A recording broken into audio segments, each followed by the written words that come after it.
ড্রামার শুরুতেই পিচ্চি female lead ইয়াও ইয়াওকে দেখানো হয় ফোনে একজনের সাথে কথা বলছে। ফোনের অপর প্রান্ত থেকে ইয়াও ইয়াওকে একটু বকা দিয়ে বলে, তোমার মতন আনলাকি মেয়েকে দিয়ে কি বা হবে, এর থেকে ভালো তুমি এখান থেকে তোমার গ্রামে ফিরে যাও আর ওখানে গিয়ে বিয়ে করে নাও। এই বলে ফোনটা কেটে দেয়। ইয়াও ইয়াও এখানে মনে মনে বলে, আমি পার্ট টাইম জব করে আমার টিউশনের জন্য অনেক ভালো টাকাই সেভ করতে পেরেছি। এখন আমি তাড়াতাড়ি আমার পিটি ইউনিভার্সিটিতে যাওয়ার পরিকল্পনা করব।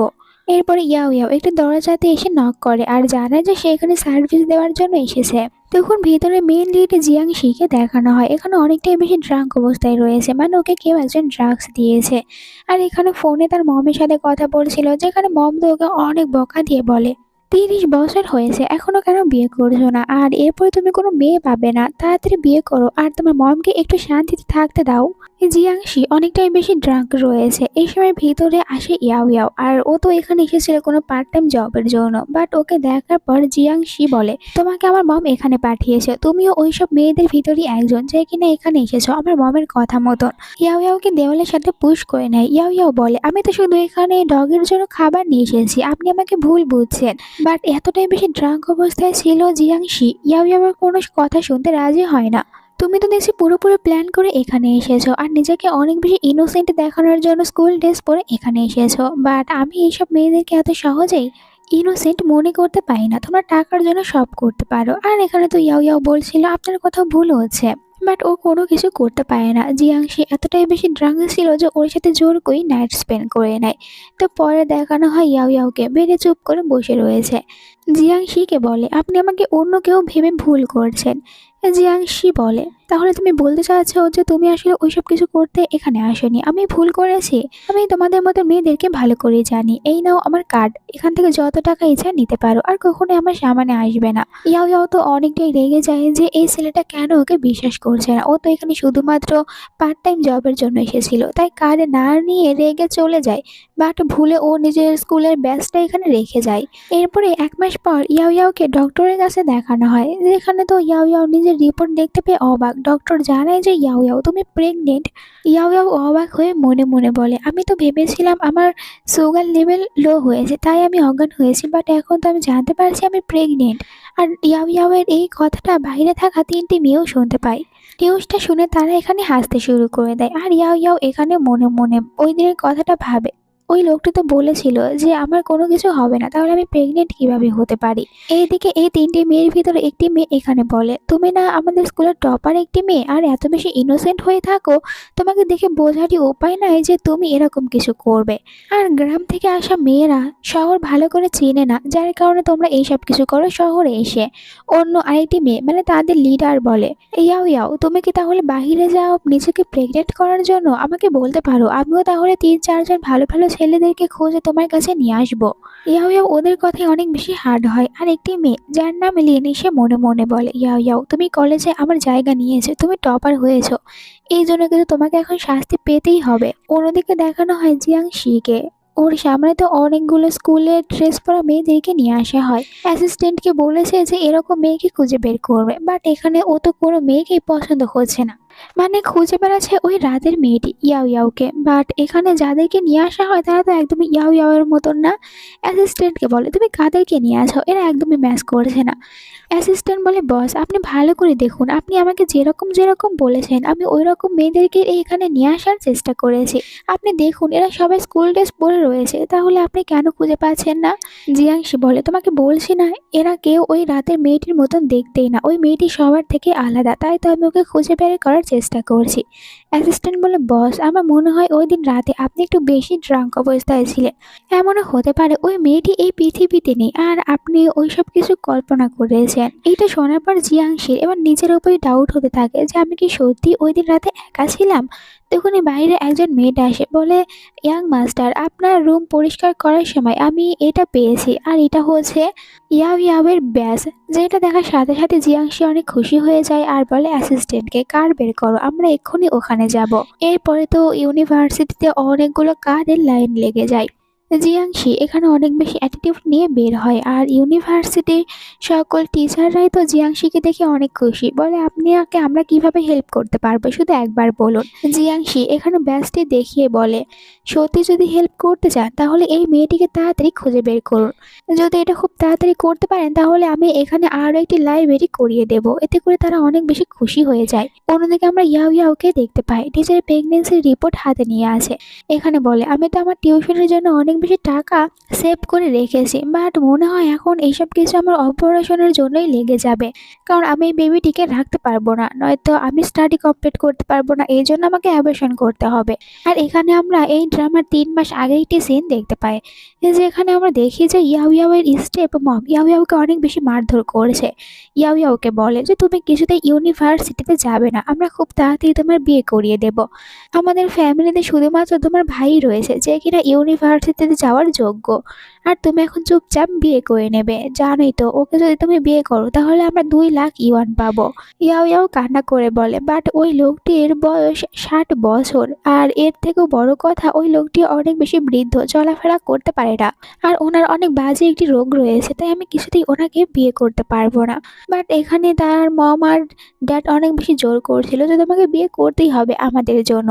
ইয়াও ইয়াও বলে, আমি কি সত্যি আপনাদের মেয়ে নাকি আপনারা আমাকে দত্তক নিয়েছেন? মম ড্যাড বলে, তোমার কোনো কথাই শুনবো না। তারা জোর করে ইয়াও ইয়াওকে নিয়ে যেতে চাচ্ছিল, তখন ইয়াও ইয়াও একটি ছুরি নিজের গলাতে রেখে ওনাদেরকে ভয় দেখায়, ওকে বিয়ে করার থেকে ভালো আমি নিজেকেই শেষ করে দেব। আর এখান থেকে ও দৌড়ে পালিয়ে যায়। তখন মম ড্যাড মানে পুরো ফ্যামিলি ওর পিছনে দৌড়াতে শুরু করে। সিনটা আবারও প্রেজেন্টে চলে আসে। ইয়াও ইয়াও যখন এসব কথাগুলো ভাবছে, ও একটু এগিয়ে যেতে শুরু করলে তখন ধাক্কা খায় একটি ছেলের সাথে, সে আর অন্য কেউ না, জিয়াংশি। ইয়াও ইয়াও পড়ে যাওয়ার আগে জিয়াংশি ওকে ভালোভাবে ধরে নেয়। জিয়াংশি তো ইয়াও ইয়াওকে দেখার পরই চিনতে পারে, খুশিও হয়ে যায়। ইয়াও ইয়াও এখানে জিয়াংশিকে প্রথম দেখাতেই চিনে ফেলে, তাই তো ভয় পেয়ে পালিয়ে যাওয়ার চেষ্টা করে। তবে জিয়াংশি ওকে পালাতে দেয় না আর বলে, মিস ইয়াও ইয়াও, মনে হয় না যে আমাদের দুজনের বসে কথা বলা উচিত? সিনটা এখানে কাট হলে পরে আমরা জিয়াংশিকে একা বসে তার মমের সাথে কথা বলতে দেখি, যেখানে জিয়াংশি তার মমকে বলে, মম ফাইনালি আমি ওই মেয়েটিকে খুঁজে পেয়েছি, তাই আপনি আর আমাকে নিয়ে কোনো চিন্তা করবেন না। মম বলে, সত্যি বলছো? প্রথমে তো তুমি বলতে তোমার মেয়েদের প্রতি কোনো ইন্টারেস্টই নেই, আর এখন বলছো তোমার একটি মেয়েকে পছন্দ হয়েছে। যদি এইটা সত্যি হয়ে থাকে তাহলে তো আমি অনেক খুশি হব। ফাইনালি তুমি তোমার মমের কথা শুনতে শুরু করে দিয়েছো, এখন তাড়াতাড়ি ওই মেয়েটির সাথে কথা বলো আর ওকে রাজি করো যেন মেয়েটি তোমাকে বিয়ে করে। জিয়াংশি বলে, ঠিক আছে মম, আমি সব কিছু করার চেষ্টা করব, এখন ফোন রাখছি, ও একটু পরেই চলে আসবে। এই সময় বাইরে ইয়াও ইয়াও আসে। প্রথমে এখানে জিয়াংশিকে সরি বলে, আসলে ওয়াশরুমে অনেকগুলো লাইন ছিল, তাই আমার আসতে এখানে দেরি হয়েছে। জিয়াংশি বলে, তুমি আমাকে ক্ষমা করে দিও, ওই দিন রাতে আমি অনেক বেশি ড্রাঙ্ক অবস্থায় ছিলাম, তাই তোমার কোনো কথাই আমি শুনতে রাজি ছিলাম না, আর আমি তোমাকে ভুল বুঝে নিয়েছি। ওই দিনের রাতের জন্য আমি তোমার দায়িত্ব নিতে রাজি আছি, কারণ ওই দিন তোমার কোনো ভুল ছিল না, সব ভুল তো আমি নিজেই করেছি। কথাগুলো শোনার পর ইয়াও ইয়াও এখানে মনে মনে বলে যে ও কিরকম ভাবে ক্যালকুলেট করছিল অপারেশনের টাকাটা ম্যানেজ করার জন্য, আর যদি ও অপারেশন করে নেয় তাহলে নিজের আর কোনো টাকাই থাকবে না, তখন ও স্টাডি কিভাবে করবে। এইসব কিছু মনে করে এখানে মনে মনে বলে, আমি কি ওকে আমার প্রেগনেন্সির কথাও জানাবো? তাহলে হয়তো আমি ওনার কাছ থেকে টাকা নিতে পারবো, আর ওই টাকা দিয়ে আমি আমার অ্যাবর্শন করাতে পারবো। যখন এইটা বলতে নেবে তখন লিন আর তার গ্রুপ এখানে আসে। ইয়াও ইয়াওকে দেখে বলেন, দেখো এখানে কে বসে রয়েছে, প্রেগনেন্ট টপার, যে কিনা বিয়ের আগে প্রেগনেন্ট হয়েছে। জিয়াংশি এই কথা শুনে অনেক শকড হয়ে যায়। লিন বলে, এখানে তুমি কার সাথে দেখা করতে এসেছো? তোমার ওই সুগার ড্যাডির সাথে, যে কিনা তোমাকে প্রেগনেন্ট করে দিয়েছে। আর এরপরে যখন জিয়াংশির ফেস দেখে তো অবাক হয়ে চিৎকার করে বলে, ব্রাদার ইন ল, আপনি এখানে কি করছেন? এইটা শুনে ইয়াও ইয়াও তো আরো অবাক হয়ে যায়, মনে মনে ভাবে আমার কপাল এত খারাপ, প্রেগনেন্ট হয়েছে তাও আবার ম্যারিড ম্যানের কাছ থেকে। আর যাই হোক, আমি অন্য কারোর সংসার ভেঙে নিজে সংসার করতে পারবো না। এরপর লিন এখানে ইয়াও ইয়াওকে আরো বেশি বুলিং করতে শুরু করে। গোল্ড ডিগার মেয়ে, এখানে তুমি বসে কি করছো? আর তোমার মতন মেয়েদেরকে আমি ভালো করে চিনি, বাহিরে যাও শুধুমাত্র প্রেগনেন্ট হওয়ার জন্য, আর এখন আমার ব্রাদার ইনকে সিডিউস করার জন্য এখানে বসে রয়েছো, এটা আমি কিছুতেই হতে দেব না। ইয়াও ইয়াওয়ের এবার অনেকটাই রাগ হয়, ওকে কিছু বলতে নেবে তখনই জিয়াংশি এখানে উঠে লিনকে বলে যে তুমি তোমার এইসব ফালতু কথা বলা বন্ধ করো, আর নেক্সট টাইম যদি এরকম কথা আবারও বলার চেষ্টা করো তাহলে কিন্তু আমি লু ফ্যামিলির সাথে আমার বিজনেস দিনে সেসব কন্টাক্টই শেষ করে দেব। আর তুমি এখানে ইয়াও ইয়াওর সাথে যেরকম ব্যবহার করেছো এর জন্য ইয়াও ইয়াওকে সরি বলবে। লিন তখন মনে মনে বলে, ইয়াও ইয়াও তুমি এখানে আবারও সবার সামনে আমাকে অপমান করেছো আর এর শাস্তি তোমাকে পেতেই হবে। রেগে ইয়াও ইয়াওকে থাপ্পড় মারতে নেবে তখনই জিয়াংশি ওর হাত ধরে নেয়, এরপর ওকে জোরে ধাক্কা দেয়, বলে ব্রাদার ইন ল আপনি এই মেয়েটির জন্য আমার সাথে এরকম ব্যবহার কেন করছেন? জিয়াংশি এবার একটু রেগেই বলে, তুমি আমার ম্যাটারের ভিতরে কথা বলা বন্ধ করো, এটা আমার একদমই পছন্দ না। এখন তুমি তোমার জ্ঞানকে নাও আর এখান থেকে চলে যাও, নেক্সট টাইম আমার সামনেও আসবে না। লিন তো অনেকটাই রেগে চলে যায়। আর এরপরে তো জিয়াংশি জিজ্ঞাসা করে ইয়াও ইয়াওকে, ওই মেয়েটি কি বললো, তুমি কি সত্যিই প্রেগনেন্ট, আমাকে বলতে পারো? বাট ইয়াও ইয়াও তো মনে মনে এটাই ভাবছে, এই ছেলেটি তো প্রথমে অন্য কারোর হাজবেন্ড, তাহলে আমি ওকে এটা কেন জানাবো। এই জন্য মিথ্যে কথা বলে যে না, ও তো শুধু সবসময় আমাকে বুলিং করার জন্য একটা ফায়দা খুঁজে বেড়ায়, এই কারণে এখানে সবার সামনে আমাকে অপমান করার জন্য এটা বলেছে। আমি প্রেগনেন্ট না। এখানে মনে মনে এটাই ভাবছিল, উনি তো অনেক বেশি বড়লোক, আমি যদি ওনার কাছ থেকে টাকা চাই তাহলে অবশ্যই টাকা দেবে, আর এভাবে আমি আমার অ্যাবর্শনও করাতে পারবো, কেউ কোনো কিছু জানতে পারবে না। বাট ওর কথাগুলো শোনার পর জিয়াংশি এখানে অনেকটাই রেগে যায়, বলে তাহলে তুমিও বাকি মেয়েদের মতনই আমার কাছে এসেছো শুধুমাত্র আমার টাকা দেখে, আর আমি তো তোমাকে সত্যি অন্য কারো থেকে আলাদা ভেবেছিলাম। ঠিক আছে, আমাকে বলো তোমার কত টাকার প্রয়োজন, আমি তোমাকে টাকা দিতে রাজি রয়েছি, তবে নেক্সট টাইম আর কখনই আমার সামনে আসবে না। ইয়াও ইয়াও তার দুটি লোক এখানে দেখায়, আর ও তো অল্প টাকায় চেয়েছে, বাট এখানে ভুল বুঝে নেয় জিয়াংশি, 1 মিলিয়নের একটি কার্ড বের করে দেয়। 1 মিলিয়ন রয়েছে এই কার্ডে, তাই তুমি এই টাকা নাও, তোমার যা ইচ্ছে তা করতে পারবে। এইটা বলে চলে যায়। তো কার্ড তখন মাটি থেকে ইয়াও ইয়াও উঠিয়ে নেয়, এরপরে বলে যেমনই ব্যবহার করুক আমি তো টাকা পেয়েছি, আমি আমার অ্যাবর্শন করাতে পারবো। জিয়াংশি যখন কারের ভিতরে রয়েছে তো মম আবারও ফোন করে বলেন যে সবকিছু কিরকম চলেছে, তুমি আমাকে জানাও যে আমার ডটার ইন লকে তোমার পছন্দ হয়েছে কিনা, আর ওকে কবে বাড়িতে নিয়ে আসবে। বাট জিয়াংশি বলে, মম আমি ওই মেয়েটিকে ভুল বুঝেছিলাম, ওই মেয়েটিও বাকিদের মতনই। আর এখানে আমরা জিয়াংশির মমকে দেখতে পাই, আসলে উনি তো একজন ডক্টর। যখন জিয়াংশির সাথে কথা বলছে একজন নার্স ভিতরে এসে বলে, ডক্টর ওই মেয়েটি আবারও ফিরে এসেছে, যেখানে কিছুদিন আগে আপনার সাথে দেখা করতে এসেছিল, আর এখন ও তো অ্যাবর্শন করাতে চাচ্ছে। এইটা শোনার পর মম বলে জিয়াংশিকে, ঠিক আছে তোমার সাথে ফালতু কথা বলার সময় আমার নেই, পরে কথা বলবো। এইটা বলে ফোনটা রেখে দেয় আর বলে, আমি কি ওই মেয়েটির ছবি দেখবো? এমনিতেও আমার ছেলের কোনো মেয়েকেই পছন্দ হয় না, এই জন্য অ্যাসিস্ট্যান্টের কাছ থেকে ইয়াও ইয়াও এর সব ডিটেলসগুলো মম নেয়। আর এগুলো যখন দেখছিল তখনই ভিতরে ইয়াও ইয়াও আসে। এরপরে যখন ইয়াও ইয়াও আস্তে আস্তে একদম ডক্টরের সামনে এসে দাঁড়িয়ে পড়ে, মম এখানে ইয়াও ইয়াওকে দেখে অনেক শকড হয়ে যায়, বলে তাহলে এই মেয়েটিই হচ্ছে আমার ডটার ইন ল। হাঁ করে ইয়াও ইয়াওয়ের দিকে তাকিয়ে রয়েছে। তো ইয়াও ইয়াও এখানে চুপচাপ বসে, এরপরে নিজের রিপোর্ট এখানে আবারও ডক্টরকে দেয়। ডক্টর বলে, তোমার কাছে একটি নয় দুটি নয় বরং 4-4টি বেবি রয়েছে, আর তুমি কিনা এদেরকে অ্যাবর্শন করাতে চাচ্ছ, আর আমার মনে হয় এর জন্য তোমার হেলথেরও প্রবলেম হবে। আর তুমি এটা কেন করতে চাচ্ছ তুমি তোমার ফ্যামিলিকে জানাতে পারো। মনে মনে বলছিল, এই তো দেখছি আমারই গ্র্যান্ডসনদেরকে মেরে ফেলার প্ল্যান তৈরি করেছে, তবে এটা আমি হতে দেব না। এই জন্য এখানে অনেক বেশি কথা বলছিল ইয়াও ইয়াওয়ের সাথে, সব কিছু জানতে চায়। ইয়াও ইয়াও বলে, আমার ফ্যামিলি চাইবে না যে আমি এই বেবিদেরকে জন্ম দেই, আর এটা যদি ওনারা জানতে পারে তাহলে আমাকে মেরে ফেলবে। মম বলে, তাহলে তুমি তোমার হাজব্যান্ডকে কেন বলছো না? ইয়াও ইয়াও বলে, ওনার তো তার বেবিদেরকে নিয়ে কোনো চিন্তাই নেই, তাই আমি ওনাকে কোনো কিছুই বলবো না। মম তখন মনে মনে বলে, আমার ছেলে এত খারাপ আমি তো ভাবতেও পারছি না। রেগে নিজের ছেলেকে এখানে গালি দিতে শুরু করে দেয়, যার কারণে ইয়াও ইয়াও তো অবাক হয় আর বলে, ডক্টর আপনার কি হয়েছে? মম জানে যে কিছু না, আর আমি তো প্রথমেই তোমার অ্যাবর্শন করাতে পারবো না, এর জন্য তোমার প্রথমে ব্লাড টেস্ট করতে হবে। ইয়াও ইয়াও চলে যাওয়ার পর মম এখানে একজনের কাছে ফোন করে বলে, আমি যে মেয়েটির ব্লাড টেস্ট করার জন্য পাঠিয়েছি ওর বেবির ডিএনএ টেস্ট করাও আমার ছেলের সাথে, আর এখানে প্রে করতে থাকে যেন ম্যাচ করে যায়। ইয়াও ইয়াও যখন হসপিটাল থেকে বের হয়ে যাচ্ছে তো আমরা লিন আর তার দুটি ফ্রেন্ডকে আবার হসপিটালে দেখতে পাই, তারা ইয়াও ইয়াওকে লুকিয়ে লুকিয়ে যেতে দেখে। এই জন্য বলে, ও কি আবারও হসপিটালে এসেছে কোনো সুগার ড্যাডির সাথে দেখা করতে? একটি মেয়ে বলে, আমি ইয়াও ইয়াও সম্পর্কে অনেক কিছুই জানতে পেরেছি, আসলে ইয়াও ইয়াও এর মম আর ড্যাড ইয়াও ইয়াওকে 60 বছরের একজন ওল্ড ম্যানের সাথে বিয়ে দিতে চায়, আর ইয়াও ইয়াও ওকে বিয়ে করবে না, তাই তো বাড়ি থেকে পালিয়ে এখানে এসেছে। দেন নিজের সব টিউশনি খরচগুলো ও নিজেই জড়ো করে। এইসব কিছু জানার পর লিন অনেক খুশি হয়ে যায়, কারণ ইয়াও ইয়াওকে শাস্তি দেওয়ার ও একটি ভালো মাধ্যম পেয়েছে। এই জন্য ইয়াও ইয়াওয়ের মমের কাছে ফোন করে জানায়, আপনি ইয়াও ইয়াওয়ের মম? আমি তো ইয়াও ইয়াও সম্পর্কে অনেক কিছুই জানতে পেরেছি। ইয়াও ইয়াও এখানে নিজের নিজের টিউশনির টাকাটা ম্যানেজ করার জন্য নিজের বডি সেল করে থাকে। আর এমনটি করার কারণে ও এখন প্রেগনেন্ট হয়েছে। আর বেশি কিছু যদি না করতে দিতে চান তাহলে ওকে এখান থেকে নিয়ে যান। হতে পারে যে ওর এইসব কাণ্ডের জন্য ওর আর কোনো ভালো ফ্যামিলিতে বিয়ে হবে না। স্টেপ মম এইসব শোনার পর অনেকটাই রেগে যায়, বলে এই মেয়ের এত বেশি সাহস, ও তো দেখছি আমাদের বদনাম করিয়ে ছাড়বে। পুরো ফ্যামিলি তখন বের হয়ে পড়ে ইয়াও ইয়াওকে নিয়ে আসার জন্য। এদিকে আমরা রাস্তায় ইয়াও ইয়াওকে দেখতে পাই, নিজের পেটের উপরে হাত রেখে বলে, তোমরা তোমাদের মমকে ক্ষমা করে দিও, আমি তোমাদেরকে এই পৃথিবীতে নিয়ে আসতে পারবো না, কারণ আমি নিজে অনেক বেশি অসহায়।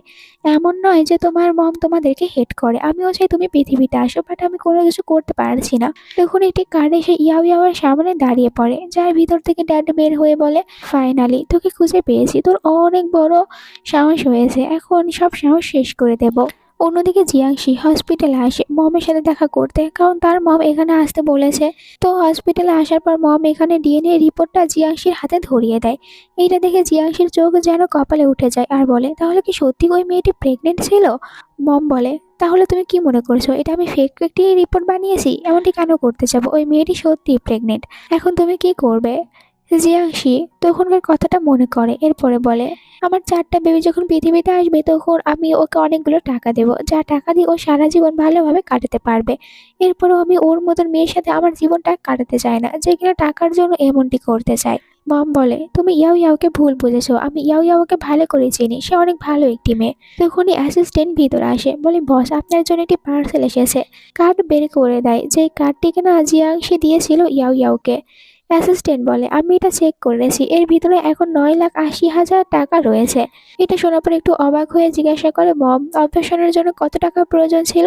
মম বলে, মাত্র 20,000 টাকা। আর এই কারণেই হয়তো ও তোমার কাছ থেকে টাকা নিয়েছে নিজের অপারেশন করানোর জন্য, কারণ ওর ফ্যামিলি ও যদি এটা জানতে পারে তাহলে ওকে মেরে ফেলবে। এই সব কিছু জানার পরে জিয়াংশি বলে, তাহলে আমি আবারও দেখছি ইয়াও ইয়াওকে ভুল বুঝেছি, আর না জানি তখন রেগে ইয়াও ইয়াওকে কি সব বাজে বাজে কথা বলেছি। মম বলে, এখন তুমি তাড়াতাড়ি ইয়াও ইয়াওয়ের কাছে যাও আর ওকে ফিরিয়ে নিয়ে আসো, কোনো ক্ষতি হওয়ার আগেই। জিয়াংশি অ্যাসিস্ট্যান্টকে বলে, এখন আমরা ইয়াও ইয়াওকে কোথায় পেতে পারি, তুমি কি কোনো আইডিয়া লাগাতে পারবে? অ্যাসিস্ট্যান্ট বলে, বস আমার তো মনে হয় ইউনিভার্সিটিতেই থাকবে, আর কোথায় যাবে? এটা শোনার পর জিয়াংশি বলে, ঠিক আছে তাড়াতাড়ি বের হয়ে পড়ো। তারা দুজনে এখান থেকে চলে যায়। মম তো বলে, যে কোনো উপায় তুমি আমার ডটার ইন লকে এখানে ফিরিয়ে নিয়ে আসবে, নয়তো আমি তোমার খবর করে দেব। এইদিকে স্টেপ মম ইয়াও ইয়াওকে দেখার পর রেগে বলে, তাহলে তুমি এখানে পড়ার নামে এসব কিছু করতে এসেছো? এখন প্রেগনেন্ট কিভাবে হয়েছো আমাকে বলো, আমি আর কোনো কথাই শুনবো না, তোমাকে এখান থেকে আমাদের সাথে করে ফিরিয়ে নিয়ে যাব। এরপরে তুমি ওই 60 বছরের ওল্ড ম্যানকে বিয়ে করবে, আর ওকে বিয়ে করার পর আমরা অনেক বেশি টাকা পাবো। মমের সাথে সাথে এখানে তার ব্রাদারও ইয়াও ইয়াওকে কথা শোনাতে শুরু করে দেয়, যদি তোমার ক্লাসমেট ফোন না করে আমাদেরকে এইসব কিছু না জানাতো তাহলে তো আমরা জানতেই পারতাম না তুমি আসলে শহরে এসে কি কাজ করে থাকো, আর এইসব কিছু কারণে আমাদের ফ্যামিলির বদনাম হচ্ছে, তাই তোমাকে তো ফিরে যেতেই হবে। আর এইদিকে আমরা কারের ভিতরে দেখতে পাই জিয়াংশিকে। ইয়াও ইয়াওয়ের নেম প্লেটটা দেখে এখানে বলে, আমাকে ক্ষমা করে দাও, আমি আবারও তোমাকে ভুল বুঝেছি, তবে চিন্তা করো না, আমি আর কখনো তোমাকে ভুল বুঝবো না, আমি যাচ্ছি তোমাকে ওখান থেকে নিয়ে আসার জন্য। অ্যাসিস্ট্যান্ট বলে, বস আমরা পৌঁছে গিয়েছি। তাড়াতাড়ি করে ওরা কারের ভিতর থেকে বের হয়, বাট জানতে পারে ইউনিভার্সিটিতে এখন ইয়াও ইয়াও নেই, তাই তারা সিসিটিভি ফুটেজটা চেক করে, যেখানে দেখতে পায় ওর ফ্যামিলিতে জোর করে ওকে নিয়ে যাচ্ছে। জিয়াংশি ভয় পেয়ে বলে, তাড়াতাড়ি আমাদেরকে ওখানে যেতে হবে, তাই কারে উঠে পড়ো। অন্যদিকে আমরা একটি ছোট রুম দেখতে পাই, যার ভিতরে একজন ওল্ড ম্যানকে দেখানো হয়, আর এই হচ্ছে সেই ওল্ড ম্যান যার সাথে কিনা মম ড্যাড ইয়াও ইয়াও এর বিয়ে দিতে চায়। তো এখানে মুখের উপরে পানি ঢেলে দেয় ইয়াও ইয়াও এর, ইয়াও ইয়াও উঠে পড়ে। লোকটি বলে, ফাইনালি সুন্দরী তুমি উঠে পড়েছো। আর এখানে হাসতে শুরু করে দেয়। ইয়াও ইয়াও ওকে দেখে অনেক বেশি ভয় পাচ্ছিল, তাই বলে, তুমি আমার কাছ থেকে দূরে থাকো। এখানে ওল্ড ম্যান বলে যে, তুমি এরকমভাবে কথা কেন বলছো, তুমি আমাকে হাজবেন্ড বলো, কারণ এখন থেকে তুমি আমার ওয়াইফ আর সবসময় আমার সাথেই থাকবে। ইয়াও ইয়াও তো অনেক ভয় পাচ্ছিল। লোকটি এখানে ইয়াও ইয়াওর দিকে এগিয়ে যেতে শুরু করে, আর ও তো জোর করে এখানে ইয়াও ইয়াওকে নিজের কাছে নিয়েছিল। ইয়াও ইয়াও অনেক জোরে জোরে চিৎকার করে, লোকটিকে নিজের কাছ থেকে দূরে রাখার অনেক চেষ্টা করে। দেখতে পায় দরজা ভিতর থেকে বন্ধ, তাড়াতাড়ি করে দরজার কাছে গিয়ে দরজা খুলে ফেলে, বাট বাইরে আসার পর নিজের পুরো ফ্যামিলিকে এখানে দাঁড়ানো অবস্থায় দেখতে পায়।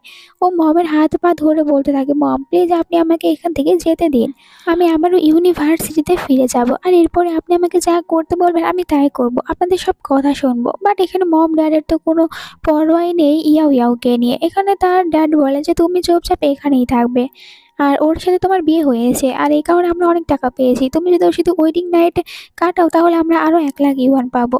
এবার ইয়াও ইয়াও কান্না করে বলে, আপনারা কি সত্যি আমার রিয়েল মম আর ড্যাড? আমি কি আপনাদের বায়োলজিক্যাল ডটার, নাকি আপনারা আমাকে কোথাও থেকে কুড়িয়ে নিয়ে এসেছেন? এটা শোনার পর ব্রাদার ওকে সত্যিটা বলতে নেবে, বাট এর আগে স্টেপ মম থামিয়ে দেয়।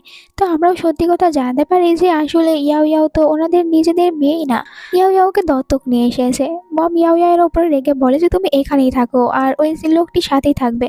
ধাক্কা দিয়ে ইয়াও ইয়াওকে লোকটির কাছে পাঠিয়ে দেয়। আর এখানে ব্রাদার হেসে বলে, সিস্টার তুমি তোমার ওয়েডিং নাইট ভালো করে কাটাও, আমরা এখান থেকে চলে যাচ্ছি। তারা সবাই অনেক হ্যাপি।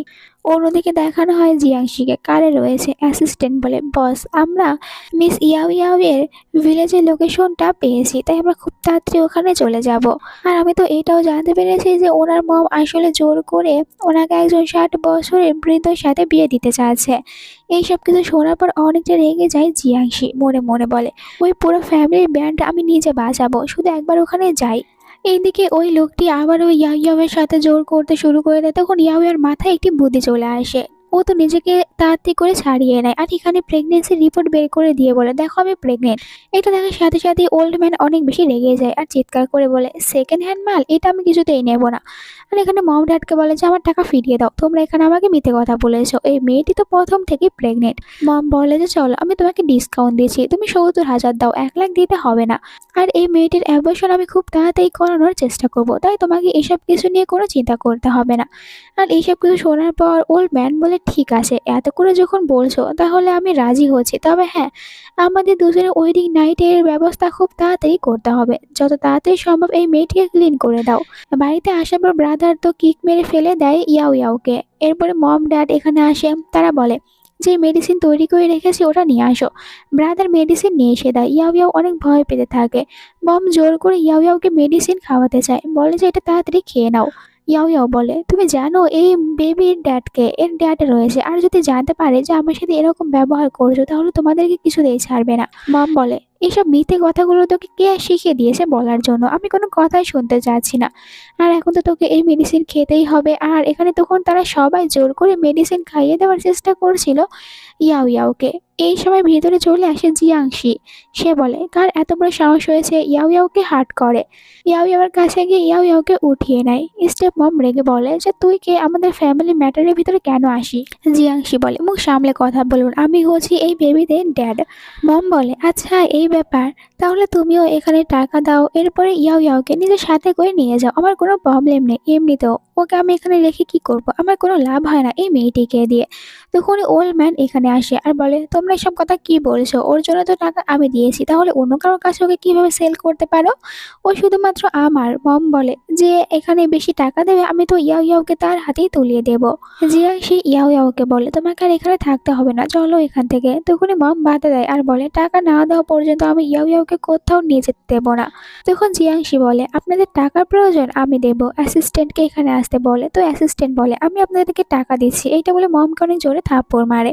মম তখন অনেকটাই ভয় পেয়ে যায়। আর এখানে ওল্ড ম্যান রেগে বলে, তোমরা এমনটি কেন করছো? আর তোমরা তো আমাকে চেনো না, এই গ্রামে আমার অনেক নাম ডাক রয়েছে, সবাইকে এখানে নিয়ে এসে তোমাদেরকে ইচ্ছা মতন ধোলাই দেবো।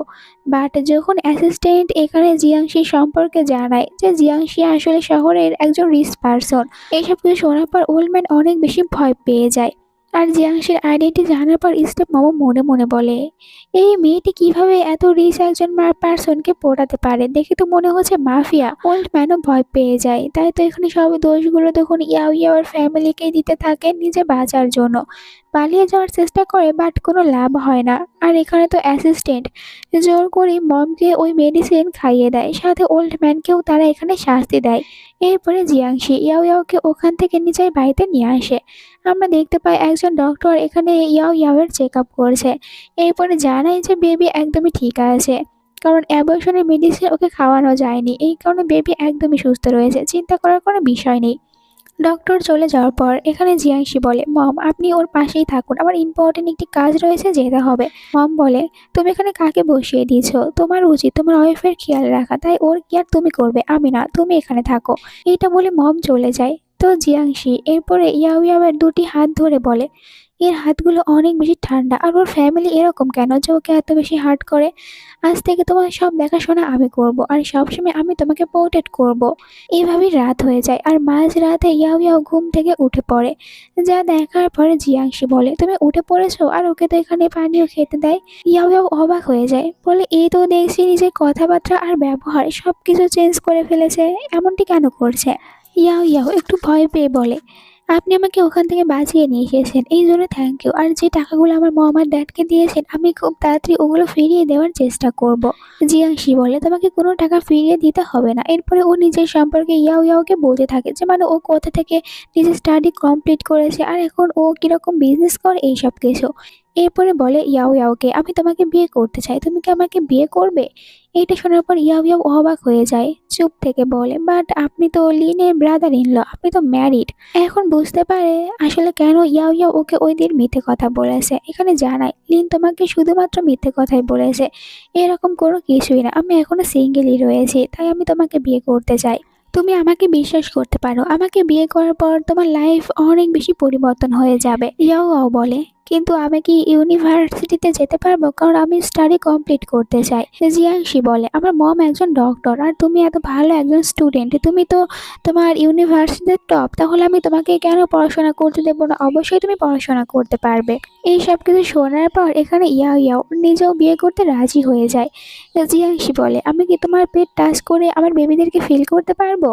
এতে ইয়াও ইয়াও হ্যাঁ বলে। এরপরে জিয়াংশি ওর পেটে হাত দিয়ে বেবিদেরকে ফিল করছিল আর অনেক বেশি খুশি হয়ে বলে, আমি ড্যাড হতে চলেছি। পরের দিন আমরা লিন আর তার দুজন ফ্রেন্ডকে দেখতে পাই, যেখানে জানতে পারে যে আসলে তো ইয়াও ইয়াও এখান থেকে 1 মাসের ছুটি নিয়েছে। যা শুনে লিন অনেক রেগে বলে, ওর ফ্যামিলিকেও বলে কোনো লাভ হলো না, দেখছি ওর ফ্যামিলিও তো ওকে ভালোভাবে হ্যান্ডেল করতে পারে না। বাড়িতে আমরা ইয়াও ইয়াওকে দেখতে পাই, সকালে যখন ব্রেকফাস্ট করার জন্য আসে তো দেখতে পাই জিয়াংশি আগে থেকেই ব্রেকফাস্ট রেডি করে বসে রয়েছে। জিয়াংশি বলে যে আমরা দুজনে একসাথে ব্রেকফাস্ট করব। আর এতগুলো খাবার দেখে অনেক ইমোশনাল হয়ে যায় ইয়াও ইয়াও। পাস্টের কথা মনে করে, ওর ফ্যামিলি তো কখনোই ওকে ভালো মন্দ খেতেও দিত না। অনেকটা ইমোশনাল হয়ে বলে, এইসব খাবার কি সব আমার। জিয়াংশি বলে, হ্যাঁ সব খাবার তোমার, তাই তুমি এখানে শান্তিতে খেতে পারবে। ও যখন খাবার খাচ্ছিল জিয়াংশি একটি কার্ড এগিয়ে দেয় আর বলে, তোমার যত টাকা ইচ্ছা এখান থেকে খরচ করতে পারো, কেউ মানা করবে না। কিন্তু ইয়াও ইয়াও বলে, আমি এত টাকা নিতে চাই না। বাট জিয়াংশি জোর করায় ও কার্ডটা নিজের কাছে রাখে। তখনই জিয়াংশির মম ভিতরে আসে আর জিয়াংশির মমকে দেখার পর ইয়াও ইয়াও তো অবাক হয়ে বলে, তাহলে দেখছি উনি তো আসলে ওই ডক্টর আর আমি কিনা ওনার সাথে অপারেশন বিষয় নিয়ে কথা বলছিলাম। এখানে তো মমের কাছে প্রথমে অনেক ভালো লেগেছে ইয়াও ইয়াওকে, তাই আজ ইয়াও ইয়াওর সাথে অনেক ভালোভাবে কথা বলে। আর মম যখন এটা জানতে পারে তারা দুজনেই বিয়ে করার জন্য রাজি হয়েছে তো অনেক খুশি হয়ে যায়। আর এখনই এখানে ইয়াও ইয়াওর জন্য অনেক দামি দামি কিছু গিফট নিয়ে আসে, যেগুলো কিনা অনেক বেশি দামি ছিল। ইয়াও ইয়াও দেখার পর অবাক হয়ে যায়, সে তো এগুলো একদমই নিতে চায় না। বাট মম তাকে অনেকবার জোর করার কারণে ইয়াও ইয়াও মনে মনে ভাবে, আমি যদি এখন জিয়াংয়ের মমকে মানা করি তাহলে তো উনি অনেক বেশি আপসেট হয়ে যাবে। এই কারণে ও সব গিফটগুলো নিতে রাজি হয়ে যায়। এভাবে 1 মাস পার হয়ে যায়। জিয়াংশি আজ নিজের গাড়ি দিয়ে ইয়াও ইয়াওকে কলেজে নিয়ে এসেছে। আর ও তো বলে, এখানে তোমার কেউ কোনো ক্ষতি করতে পারবে না, তুমি শান্তিতেই এখন তোমার স্টাডি কমপ্লিট করতে পারবে। ইয়াও ইয়াও চলে যাওয়ার পর জিয়াংশি তার মমের বলে একটি কথা মনে করে। মম জিয়াংশিকে বলেছিল, ইয়াও ইয়াওর ফ্যামিলি যেরকম ব্যবহারটা করে ইয়াও ইয়াওর সাথে, আমার মনে হয় না ইয়াও ওদের বায়োলজিক্যাল ডটার হবে, তাই তুই এই বিষয়টা নিয়ে ভালো করে খোঁজ নে। এই জন্য জিয়াংশি নিজেও তখন এই বিষয়টা নিয়ে ভালোভাবে খোঁজ নিচ্ছে। এইদিকে আমরা দেখতে পাই ইয়াও ইয়াওকে আজ যখন কলেজে ফিরে আসে তো ওই 3টি মেয়ের নজর পড়ে ইয়াও ইয়াওয়ের ওপরে। তারা আবারও ভাবে ইয়াও ইয়াওকে বুলিং করবে, তাই তো একটি মেয়েকে ইশারা করে ইয়াও ইয়াওয়ের হাতে থাকা মিল্কের বোতলটা যেন ইয়াও ইয়াওর ওপরে ঢেলে দেয়। মেয়েটিও তখন কথা মতন এমনটিই করে। আর এই কারণে ইয়াও ইয়াও অনেকটাই ভয় পেয়ে যায়। তারা যখন এখানে ইয়াও ইয়াওকে আরও একটি বুলিং করতে নেবে তখনই মোটা দেখতে একটি মেয়ে ভিতরে আসে। সে বলে যে তোমরা এই মেয়েটিকে কেন বুলিং করছো। লিনের ফ্রেন্ড বলে, তুই আবার কি হাতির মতন বডি নিয়ে এসেছে আমাদের সাথে ঝামেলা করতে, আমাদের সাথে পেরে উঠবি না। বাট এরপরে জানতে পারে এই মেয়েটি তো অনেক ভালো বক্সিং জানে আর অনেকগুলো মেডেলও পেয়েছে, তাই তারা ভয় পেয়ে যায়। এরপরে মেয়েটি তো বসে পড়ে ইয়াও ইয়াওয়ের পাশে। ও এখানে ইয়াও ইয়াওয়ের সাথে ফ্রেন্ডশিপ করে আর নিজের কাছে থাকা অনেক জিনিসগুলো ইয়াও ইয়াওকে দেখাতে শুরু করে। ইয়াও ইয়াও খুশি হয়ে যায়, মনে মনে বলে, যাক তাহলে আমি ফাইনালি একজন ফ্রেন্ড পেয়েছি।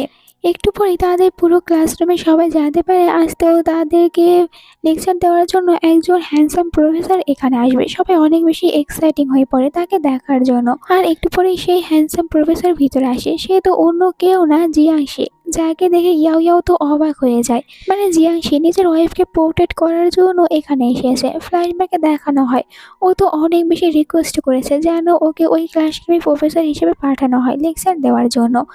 আর তখন ইউনিভার্সিটির টিচাররাও রাজি হয়ে যায়। এখানে আমরা ওই ৩ টে মেয়েকে দেখতে পাই। তারা যখন জিয়াংশিকে দেখে তো তারাও ভাবে যে আমরাও একটু লাইন মারার চেষ্টা করব জিয়াংশির ওপরে। এরপরে জিয়াংশি এখানে তার ক্লাস নিতে শুরু করে দেয়। ও তো অনেক বেশি হার্ড প্রশ্ন এখানে সবাইকে জিজ্ঞাসা করে। আর যেই সব কিছুর উত্তর তো এখানে এই ৩ বলদ একদমই দিতেই পারবে না। তারা ভাবে যে অনেক স্টুডেন্ট তো ভিতরে রয়েছে, তাহলে আমাদেরকেই কেন জিজ্ঞাসা করবে? আমাদেরকে কোনো কিছু জিজ্ঞাসা করবে না। তাই ভয় পাওয়ার কোনো দরকারই নেই। বাট একটু পরে জিয়াংশি এখানে লিনকে একটি প্রশ্ন জিজ্ঞাসা করে। বাট লিন তো এর উত্তর জানে না। ও নিজের ফ্রেন্ডদেরকে বলে যে তোরা পারিস, বাট ওরাও পায় না। এরপর তো জিয়াংশি ওদের ৩ জনকে পুরো ক্লাসরুমের ভিতরে দাঁড় করিয়ে রাখে। এরপরে জিয়াংশি ওই সেম প্রশ্নটা জিজ্ঞাসা করে ইয়াও ইয়াওকে। ইয়াও ইয়াও খুব সহজে এটার সঠিক উত্তর দিতে পারে, কারণ ইয়াও ইয়াও অনেক বেশি ট্যালেন্টেড। এটা দেখে জিয়াংশি মনে মনে অনেক খুশি হয়। আর জিয়াংশি এখানে কিন্তু এসেছে ওই ৩ স্টুডেন্টকে শিক্ষা দিতে। আর এটা ইয়াও ইয়াও নিজেও ভালো করে বুঝতে পেরেছে। জিয়াংশি ক্লাস শেষ করে বের হয়ে যাওয়ার পর ইয়াও ইয়াও আর নিউ ফ্রেন্ড ইয়াও ইয়াওকে জিজ্ঞাসা করে যে তুমি কি এই নিউ প্রফেসরকে চেনো? ইয়াও ইয়াও ওকে সত্যিটা বলতে চায় না, তাই মিথ্যাই বলে আমি এই নিউ প্রফেসরকে একদমই চিনি না।